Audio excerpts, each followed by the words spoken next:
noite, irmãos. Boa noite aos irmãos e os amigos que estão nos acompanhando pela rede. Vamos estar orando para começarmos bem o trabalho dessa noite. Santo Deus e amado Pai, te agradeço, Pai, por esse momento na tua casa, Pai, pelo Senhor ter me permitido estar aqui. Que o Senhor esteja, Pai, nos conduzindo essa noite, meu Deus, para que a gente possa, Pai, aprender da tua palavra e estar pondo em prática as coisas que a gente aprende e ensinando a outros, meu Deus. Em nome de Cristo Jesus que eu oro e te agradeço, Pai.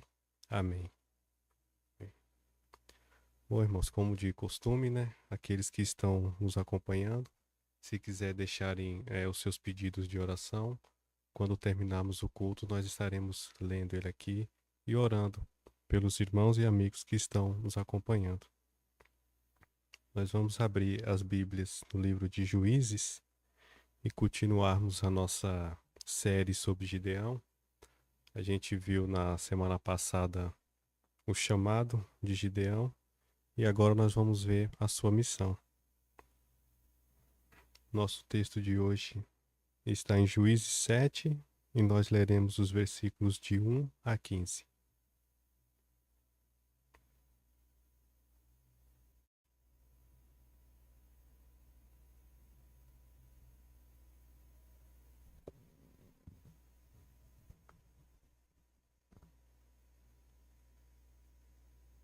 Amém? Juízes 7, de 1 a 15. Diz assim o texto. Então Jerubbaal, que é Gideão, se levantou de madrugada e todo o povo que com ele havia, e se acamparam junto à fonte de Arode, de maneira que tinham o arraial dos midianitas para o norte, pelo outeiro de Morer, no vale. E disse o Senhor a Gideão: muito é o povo que está contigo, para eu dar aos midianitas em sua mão, a fim de que Israel não se glorie contra mim, dizendo: a minha mão me livrou. Agora, pois, apregou-a aos ouvidos do povo, dizendo: quem for covarde e medroso, volte e vá-se apressadamente das montanhas de Gileade. Então voltaram do povo 22.000 e 10.000 ficaram. E disse o Senhor a Gideão: ainda muito povo há, faze-os descer às águas, e ali todos provarei. E será que aquele a que eu te disser, este irá contigo, esse contigo irá. Porém, todo aquele que eu te disser, este não irá contigo, esse não irá. E fez descer o povo às águas. Então o Senhor disse a Gideão: qualquer que lamber as águas com a sua língua, como as lambe o cão, esse porás à parte, como também todo aquele que se abaixar de joelhos a beber. E foi o número dos que lamberam, levando a mão à boca, 300 homens. E todo o resto do povo se abaixou de joelhos a beber as águas. E disse o Senhor a Gideão: com estes 300 homens que lamberam as águas, vos livrarei e darei os midianitas na tua mão, pelo que toda a outra gente se vá, cada um ao seu lugar. E o povo tomou à sua mão a provisão e as suas buzinas, e ele enviou todos os outros homens de Israel, cada um à sua tenda. Porém, os 300 homens reteve, e estava o arraial dos midianitas abaixo do vale.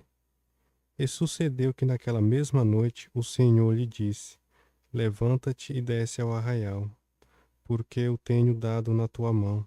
E se ainda temes descer, desce tu e teu moço Purá ao arraial, e ouvirás o que dizem, e então se esforçarão as tuas mãos e descerás ao arraial.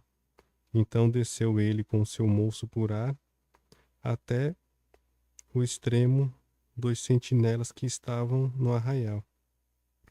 E os midianitas e amalequitas e todos os filhos do Oriente jaziam no vale como gafanhotos em multidão, e eram inumeráveis os seus camelos, como a areia que há na praia do mar em multidão. Chegando, pois, Gideão, eis que estava contando um homem ao seu companheiro um sonho, e dizia: Eis que um sonho sonhei, e eis que o pão de cevada torrado rodava pelo arraial dos midianitas, e chegava até as tendas, e as feriu, e caíram, e as transtornou de cima para baixo, e ficaram abatidas. E respondeu seu companheiro, e disse: Não é isto outra coisa, senão a espada de Gideão, filho de Joás, varão israelita. Deus tem dado na sua mão os midianitas e a todo este arraial. E sucedeu que, ouvindo Gideão a narração deste sonho e a sua explicação, adorou e tornou ao arraial de Israel e disse: Levantai-vos, porque o Senhor tem dado o arraial dos midianitas nas vossas mãos. Amém? Vamos estar orando mais uma vez. Santo Deus e Pai, nós sabemos, meu Deus, que toda a luta que o Senhor está na frente, Pai, a gente pode confiar, meu Deus, no Senhor, que a vitória é certa. Que o Senhor esteja, meu Deus, nos colocando essa certeza no coração de que toda a luta que a gente venha enfrentar, a gente só consiga vencê-las se o Senhor estiver conosco. Mais uma vez, eu te agradeço e oro em nome de Cristo Jesus. Amém. Bom, irmãos, como a gente pode ver aqui, a guerra entre os israelitas e os midianitas já está para começar, né? Mas antes, eu gostaria de fazer uma pequena revisão da semana passada para sabermos como chegamos até esse momento, até essa guerra, né? Então a gente viu que nessa ordem, primeiro o povo pecou contra Deus, né? A gente vê em todo o livro de Juízes um ciclo que se repete.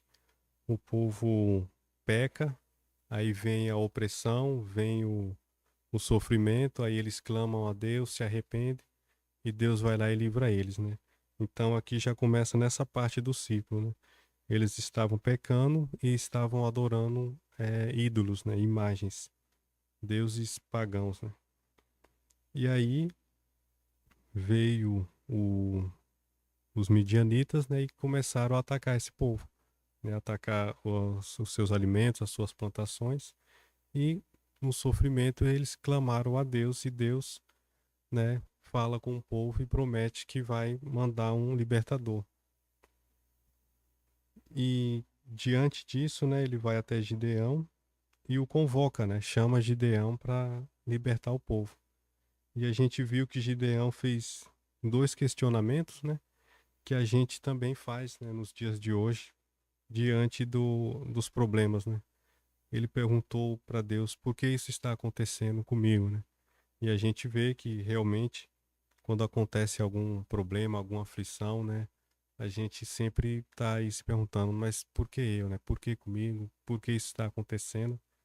E a segunda pergunta que ele faz, também muito comum, né, aos crentes, é: onde está o poder de Deus, né? Ele pergunta: se Deus é tão poderoso assim, por que que ele não livra a gente? Por que que a gente está passando por essa aflição? Mas ele, depois de fazer essas perguntas, ele mesmo admite, né, que o que está acontecendo com Israel é da vontade de Deus.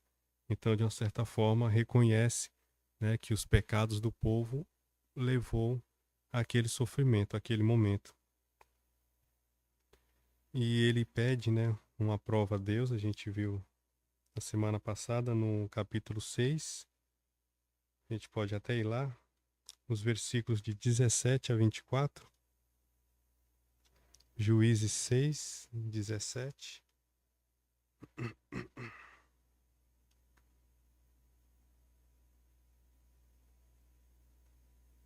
Do 17 até o 24.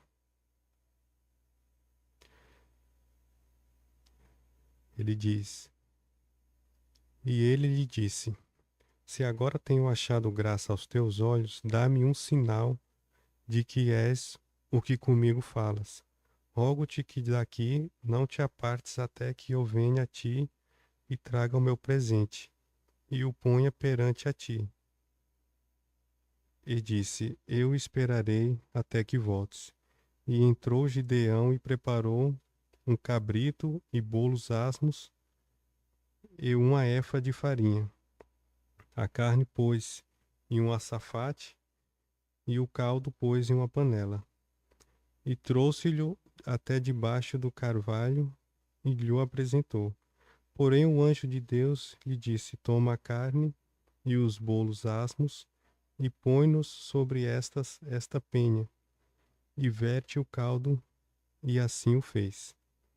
E o anjo do Senhor estendeu a ponta do cajado de que estava na sua mão e tocou a carne e os bolos asmos. Então subiu fogo da penha e consumiu a carne e os bolos asmos, e o anjo do Senhor desapareceu de seus olhos. Então viu Gideão que era o anjo do Senhor, e disse Gideão: Ah, Senhor Jeová, que eu vi o anjo do Senhor face a face.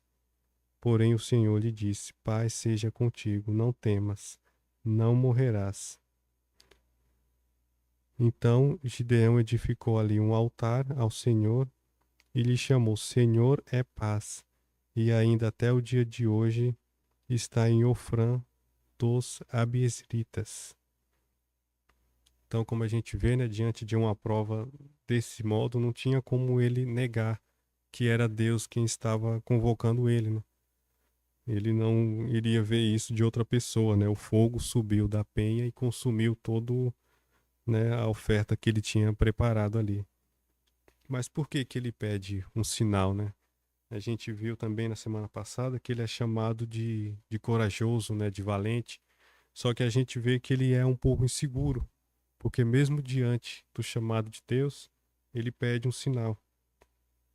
Então a gente viu que Deus o chama de corajoso, não porque naquele momento ele era, mas porque Deus o tornaria a ser, né? Iria torná-lo corajoso, iria torná-lo capaz para enfrentar essa missão.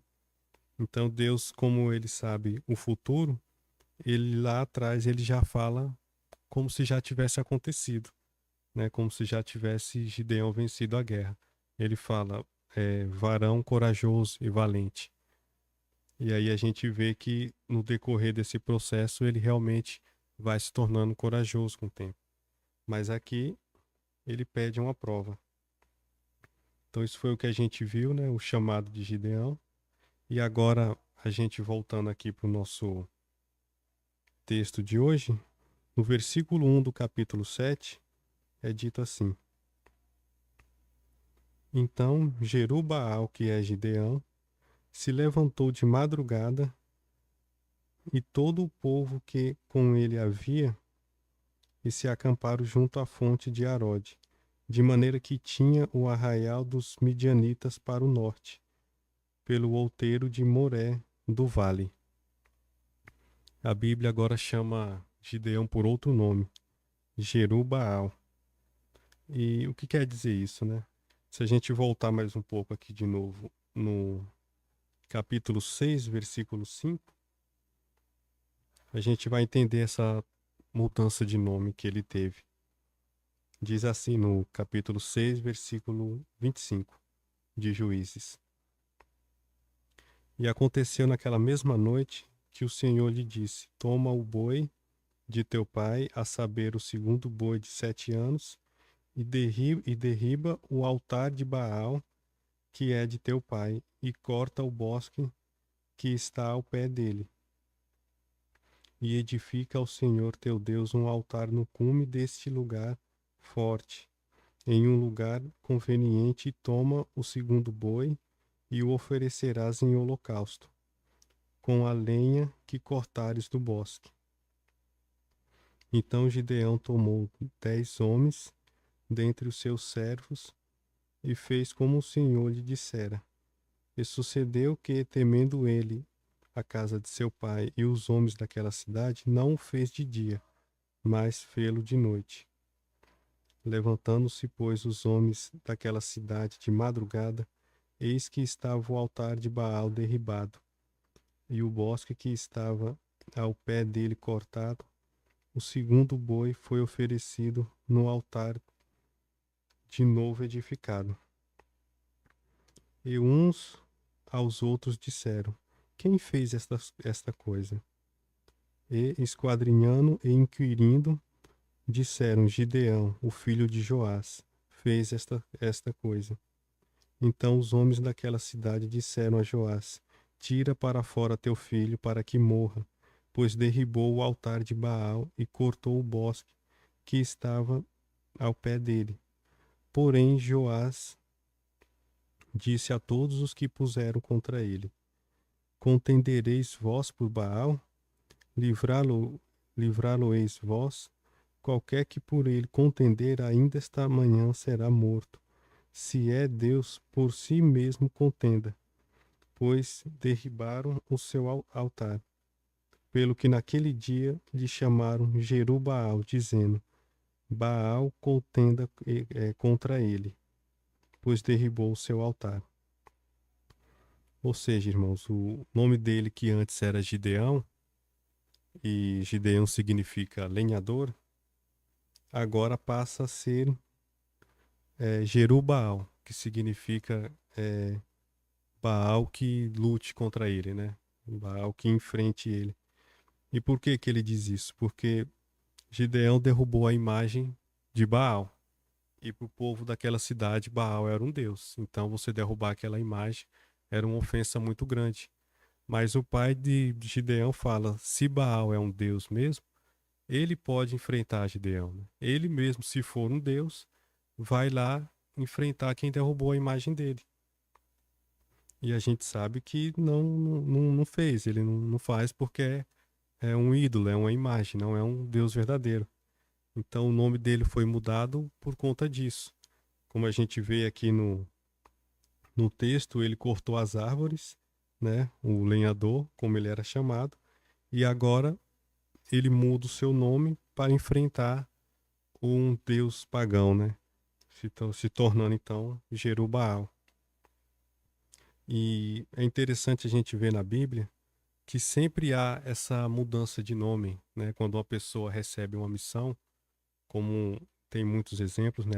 Abrão, que se tornou Abraão, ou Jacó, que se tornou Isaac, né? Perdão, Jacó, que se tornou Israel. É, tudo aconteceu porque a vida deles ia mudar, né?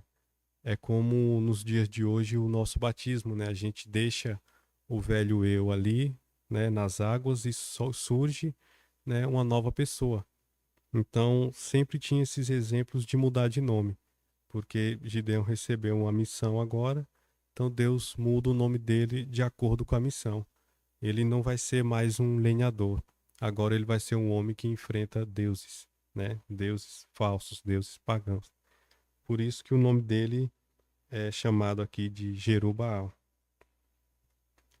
Continuando o nosso texto, os versículos de 2 a 7 diz assim: E disse o Senhor a Gideão: Muito é o povo que está contigo, para eu os dar os midianitas em sua mão, a fim de que Israel se não glorie contra mim, dizendo: A minha mão me livrou. Agora, pois, apregou aos ouvidos do povo, dizendo: Quem for covarde e medroso, volte e vá-se apressadamente das montanhas de Gileade. Então voltaram do povo 22.000 e 10.000 ficaram. E disse o Senhor a Gideão: Ainda muito povo há, faze-os descer às águas, e ali tos provarei. E será que aquele que eu te disser, este irá contigo, esse contigo irá.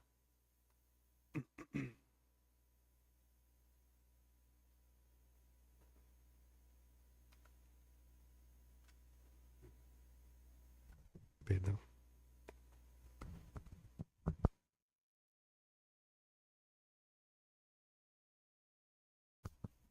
Som.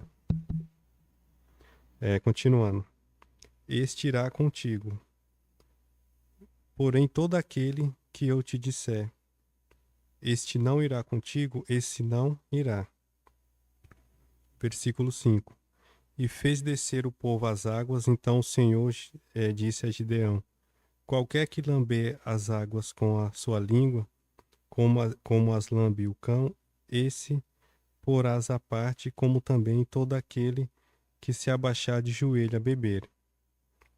Ou seja, fez uma separação aqui entre esses dois modos de beber água, né? Versículo 6. E foi o número dos que lamberam, levando a mão à boca, 300 homens. E todo o resto do povo se abaixou de joelhos a beber as águas. E disse o Senhor a Gideão: com estes 300 homens que lamberam as águas, vos livrarei e darei os midianitas na tua mão, pelo que toda a outra gente se vá, cada um ao seu lugar.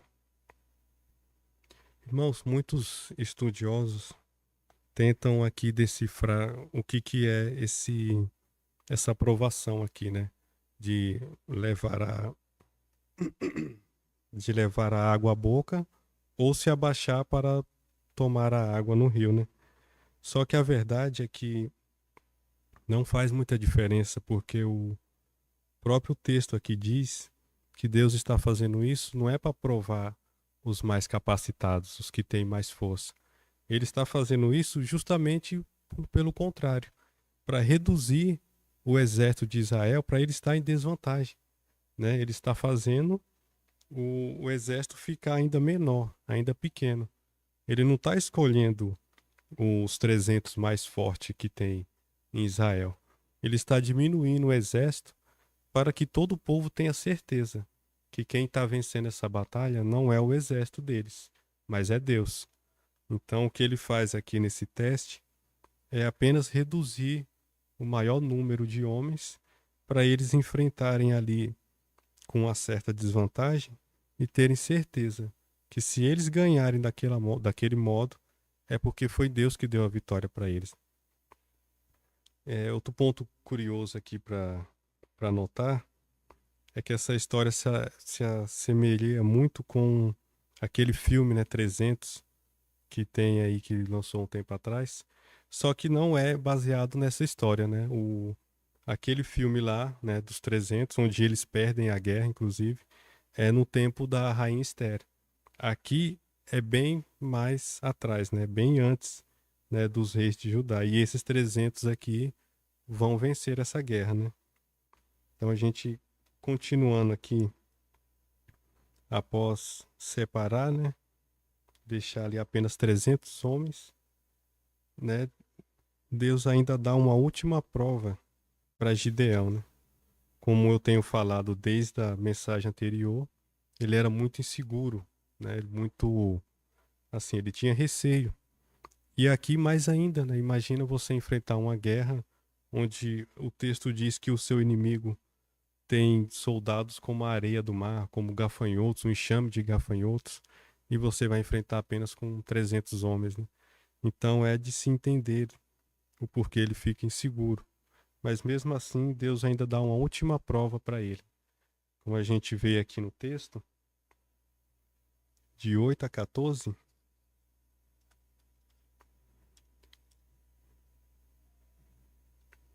no capítulo 7, versículo 8.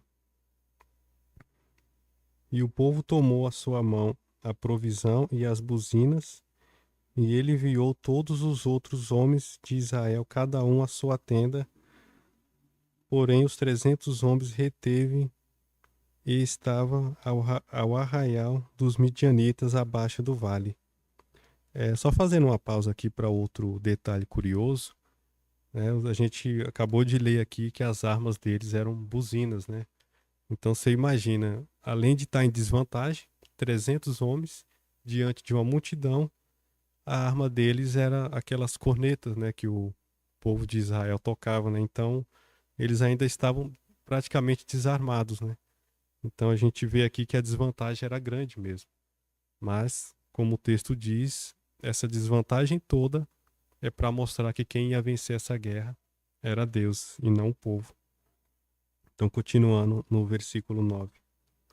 E sucedeu naquela mesma noite, e sucedeu que naquela mesma noite o Senhor lhe disse: Levanta-te e desce ao arraial, porque eu tenho dado na tua mão. E se ainda temes descer, desce tu e teu moço Purá ao arraial, e ouvirás o que dizem. Então se esforçarão as tuas mãos, e descerás ao arraial. Então desceu ele com o seu moço Purá até o extremo das sentinelas que estavam no arraial.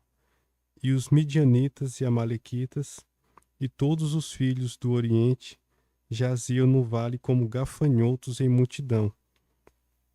Outro detalhe importante aqui, não era mais só os midianitas, né?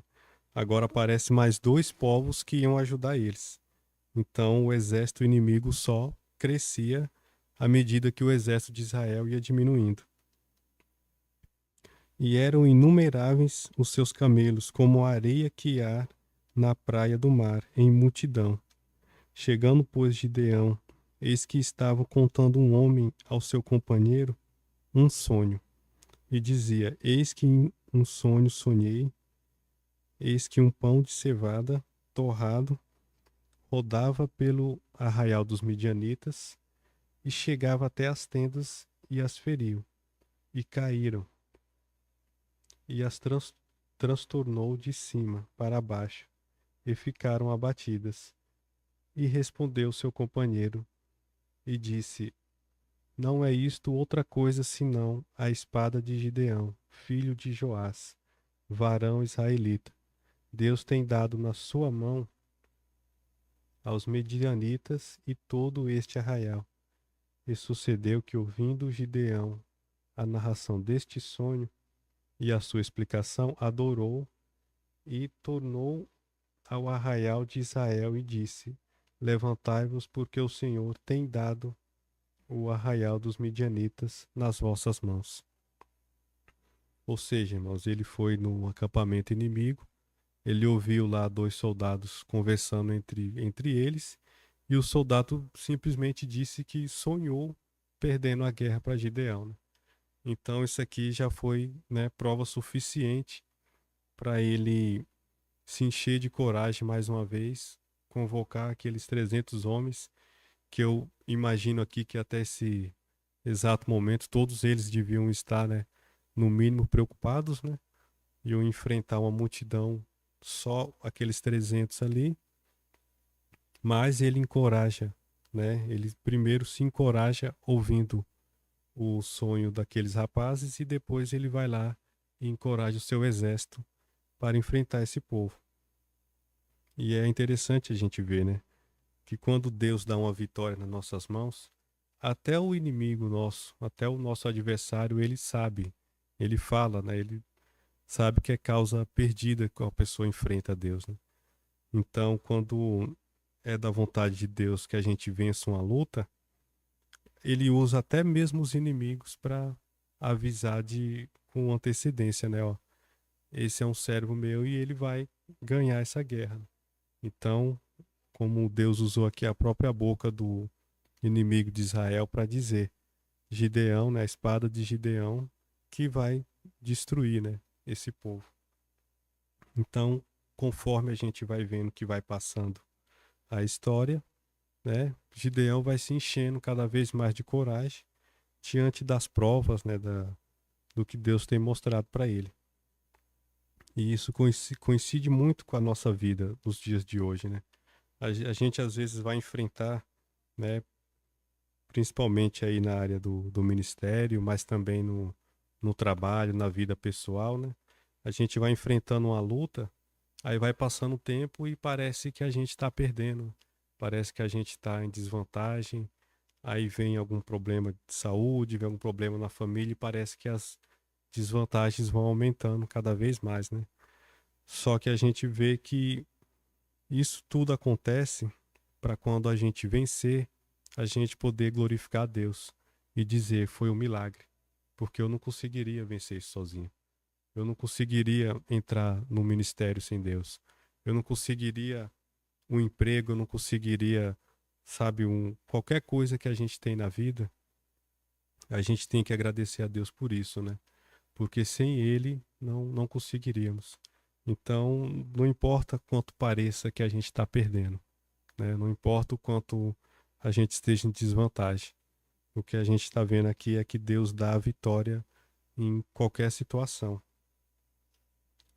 E a gente vai ver agora como que foi essa batalha do versículo 15 em diante.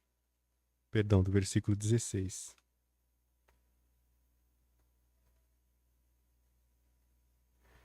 Então, repartiu os 300 homens em 3 esquadrões e deu-lhes cada um nas suas mãos buzinas e cântaros vazios, com tochas acesas neles.